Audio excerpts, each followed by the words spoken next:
So if you're a fan of this show, then you're a fan of community building. And that means you'll probably be a fan of District Bridges. They're a local nonprofit that supports the community by supporting small businesses. Like in my neighborhood, Columbia Heights, they host a public outdoor party each month called Juernes. There's music and dancing, and it's like one of those rare things that brings the whole neighborhood together. And it really reminds me just what it is I love about living in a city like DC. District Bridges has programs in 9 neighborhoods across the city, so I bet there's one near you. Follow them on social media at District Bridges or check out their website, districtbridges.org, to find out how you can get involved. Once again, that's districtbridges.org.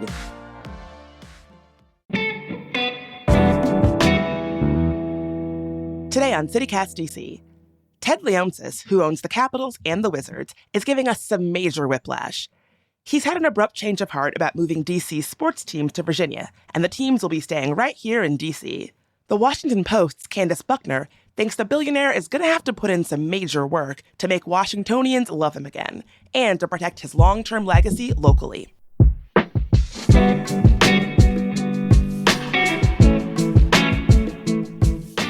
Today's Tuesday, April 2nd.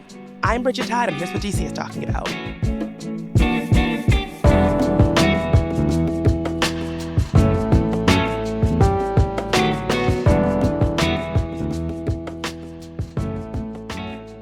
Candace, I am so glad that I get to talk to you about this today because your pieces about Ted Leonsis have been pretty scathing, but also hilarious. I don't know if that should be like a good thing that I'd be patting myself on the back because I don't know. It's some of the situation is ridiculous, but also it was a serious matter for these 3 months. The possibility of losing some major teams. I'm originally from St. Louis, and I was just telling people there's no way that St. Louis should have more teams in its core than Washington. What makes you say that? This is a major metropolitan city with world-class museums, world-class culture, a diaspora of races here in the city, not just the DMV, but here in the city. That sort of city should have the entertainment, should have the culture, the ballet, the plays, and also the sports. That's a core to a community. So I do judge a city as a sports reporter. I do judge a city, like, do they have the 4 major sports? It reflects the population, it reflects the diversity. And if you don't have all 4, you're not a major city. You called Leonsis a visionary turned villain. Do you see his legacy as forever marred by this move to try to move the teams out of DC and change that legacy of DC as a major city as reflected by these sports teams? I would say now it's first line, not to be morbid, but it's first line in an obituary. Damn. Right now, thankfully, he has lived on. And that's the thing about life.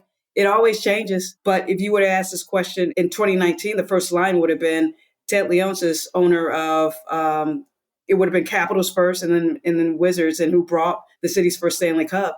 That would have been the first line. Now, what is the first thing you think of Ted Leonsis? He tried to move his teams to the suburbs.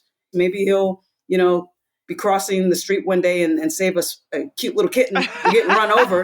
And we can say, Ted Leonsis, savior of kittens. He can only hope to get that level of good PR. But we'll never know. As life continues, we'll never know. And his story will keep evolving. I have to admit, I did not know who he was before December, before this conversation about moving the teams. For people like me who don't follow sports, what do you see as the general perception of him before all of this? So I came here to Washington to cover the Washington Wizards. And so I didn't know much about him, of course. And all I knew was okay, the Wizards have these cool, young, exciting players in Bradley Beal and John Wall, and they're on the rise. But I think for Wizards fans, he was seen as being way too patient with that regime and the leadership that was controlling the Wizards. And that was Ernie Grunfeld, the president and general manager of operations. But to Caps fans, the Caps were way more successful. And of course, he also owned that hockey team. They were way more successful. So I think to Caps fans, he was probably a very good offensive lineman. You don't talk about good offensive linemen because they do their job. You don't notice them. And so to Caps fans, I'm sure he had a much better reputation. And then when they won, it was, almost built a statue of him. He had that great cachet with the general public because they had finally broken through. But also, I also think, and I came to learn that the whole visionary thing, this man has such huge plans and such huge ideals for what his teams can be. And sometimes it is laughable, somewhat reaching the public, but he was almost like living in like la la land with his ideal for what he thought his team was. So I'm curious, do you think that he'll be able to win Washingtonians back? Like, I don't want to make it sound like I'm getting down on him, but I can imagine that a lot of people, a lot of the fans, a lot of the folks in the city are like, he is dead to us. And I wonder, can he win those folks back? I don't know. I'm not a native Washingtonian. Now I claim it because I live in the city, pay the taxes, hit all those potholes, get caught by all those red light cameras. You're one of us. I'm one of y'all. I don't know. Can he win him back? Maybe. This is me shrugging. I don't know. Just, you do need, like, as you said, like that kind of otherworldly type of good PR to happen. But winning does heal. So in my column, I said, we should forgive, never forget, but we should forgive and move forward. But healing is like that balm that can make you forget, like, oh, you tried to take the teams to Potomac Yard. We don't care. Now we have an NBA championship. That may be in 2050 by the time the lease is up. Who knows? Maybe the Caps can rise up in the next few years and say, hey, all's well, all's forgiven, Ted.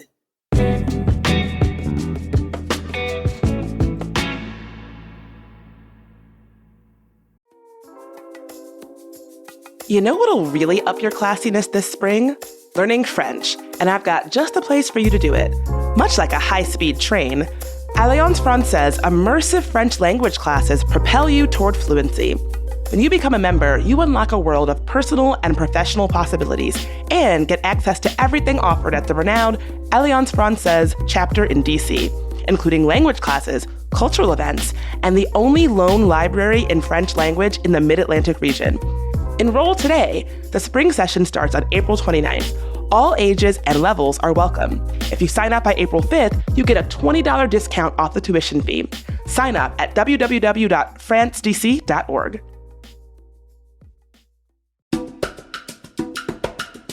This episode is brought to you by Pine Melon. Celebrate Earth Month this April with Pine Melon, the farmer's market delivered. With Pine Melon, you're tapping into a network of over 200 local Colorado farmers, ranchers, and producers to ensure your groceries are fresh, local, and kind to the planet. Oh, wow. The mushroom selection is very impressive. Pine Melon offers same-day delivery 7 days a week to Denver and Boulder within a 2-hour window. No subscription necessary. They have Mystic Mountain organic blue oyster mushrooms. Sounds flavorful. Join the movement and support local today and use promo code CityCastDenver for $75 off your first delivery at pinemelon.com. Ooh, fair trade coffee. It's only a penny? This place is a crazy deal. That's pinemelon.com.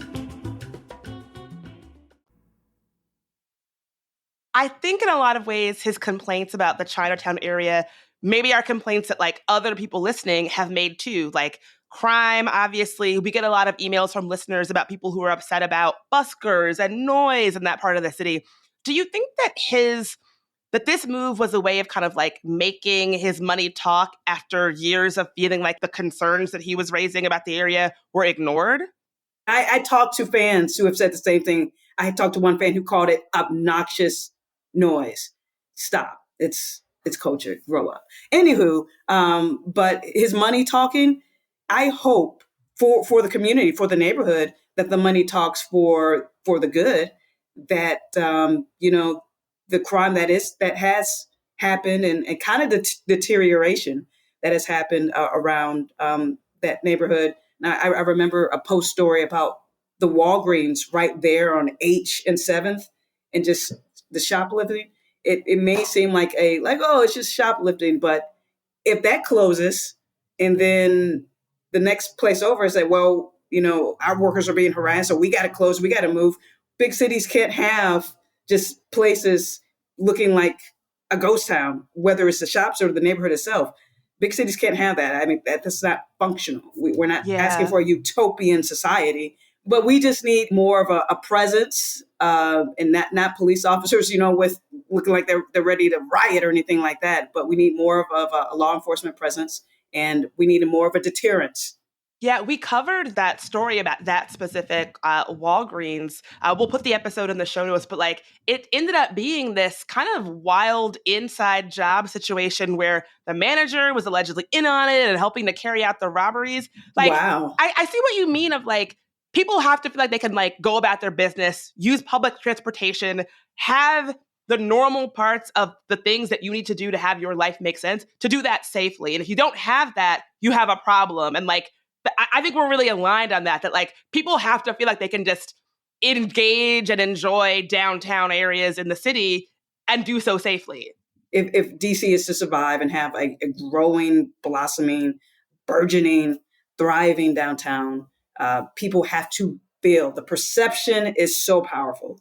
They have to feel safe. So in an older piece, you talked about the propaganda that Monumental Sports was sort of putting out to sell the Virginia deal. You said it was TV evangelism. Tell me about that? What did you mean by that? Okay, so Bridget, it was hilarious. I just didn't want to be the one that's yeah, I'm hilarious. And it genuinely was hilarious. You can own that. I think sometimes, even when people read the Washington Post, so, my company, which I will cape for, that they are smart consumers of media. And they know when they're reading a perspective, which is that person's opinion versus something that should be straight news. And I hope when they see commercials like Monumental Opportunity, that the general public, they're smart enough to know that this is a spin job. And you don't need to spin so hard if, A, the situation was good. It was a monumental opportunity for Alexandria, for Virginia. And if it wasn't in trouble, the deal was in trouble. That's why, you have PR people and your team pitching this idea of, okay, let's tell our own story. No, you create your own facts. And some of those facts they had to erase because they were false. They weren't facts. Yeah, I remember when we were covering it, people were talking about it like it was a done deal. The general consensus is that this is done, it's inked, case closed. Why do you think that was? How did that come to be the party line of this deal? Is it the propaganda piece that you were referencing before?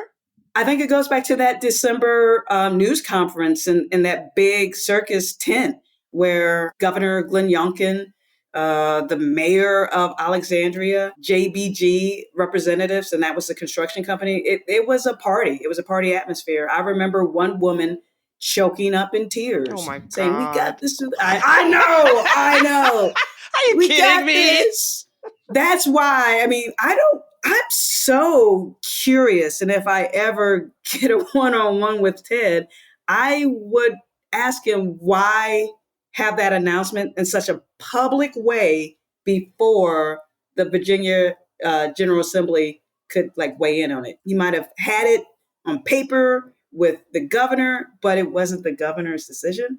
So I'm so curious why they made such a big deal out of it. And I think that's why people are like, it's got to happen. From reading your writing, it seems like you have a lot of reverence for Senator L. Louise Lucas, the Virginia lawmaker who really torpedoed this plan. What are your thoughts on her? You didn't know Leonsis until December. I didn't know Senator Lucas until she started posting the memes and the photoshops of her as a one-woman roadblock. Who knows truly what the real reason why she wanted to stop it, whether she truly thought this is not good for Virginia because of the bond that could tax the citizens. Or she was just being you know what, Glenn, don't like how you're talking about the Democrats. Let me flex real quick. Rejected. Yeah, rejected. I love petty politics when it plays out for the good. I love it. She made it almost like she made it almost like grab your popcorn and just sit back and watch. and watch how this plan spectacularly fails. So I am so impressed that she really wanted to be the face, and she stood up to say, no, this is not going to happen. What about Bowser? Like, how much credit do you think that she deserves in all this, keeping the teams in DC? And do you think this is going to be like something that people remember about her legacy? There's so many other important issues happening in the city. I would hope that we fairly judge Mayor and her tenure with the issues that the Washingtonians may care about more. But to her credit and the council's credit, they heard about the backdoor dealings that Leonsis was having in Virginia, and they stepped up their plans to keep the teams here. So it would have been bad had you lost two teams of the city's core, and only the Nationals of the four major teams remained in Washington. But kudos for her. She and her administration stuck with it. They even made, threats like, you're not getting out of this lease, and put water under the bridge to work again with them, because I'm sure there were some personal feelings that both sides probably didn't care much about each other. That relationship, when I first got here, it was we're in it together, and I think that relationship just was irreparable. However, it wasn't. So kudos to Bowser for that. You called March 27th deal a day to celebrate for the city. What do you see as this meaning for the future of DC, but specifically like downtown DC? I hope now we already surpassed the 4-year anniversary of COVID. So 4 years after, I am hoping that with DC has a lot more to offer than these teams, right? But specifically for the Chinatown, Gallery Place neighborhood, now we put more focus into, okay, what does this neighborhood need to improve, to get back to maybe pre-pandemic numbers, to get back to businesses that are open along that stretch that's right around the arena. So many closures. So how can we get that back thriving? And that helps with people having jobs as well. How do we make that safe? And I hope there's just more of an intentional plan for that neighborhood, because the neighborhood is so important to the downtown, to the city core. So that's what I'm hoping in the future. Yeah, it's a win for DC, because it's more than just the Wizards staying there. It's more than just the Caps staying there, which is big, but what comes along with those game nights, and that's people, and that's the economy boost as an economy driver. So what can we do as a city? What can that city do? What can a city do to keep Chinatown and Gallery Place thriving? Candace, thank you so much for being here. This has been a delight. I love your writing. Thank you. Thank you so much for having me. This has been a great conversation. Appreciate it.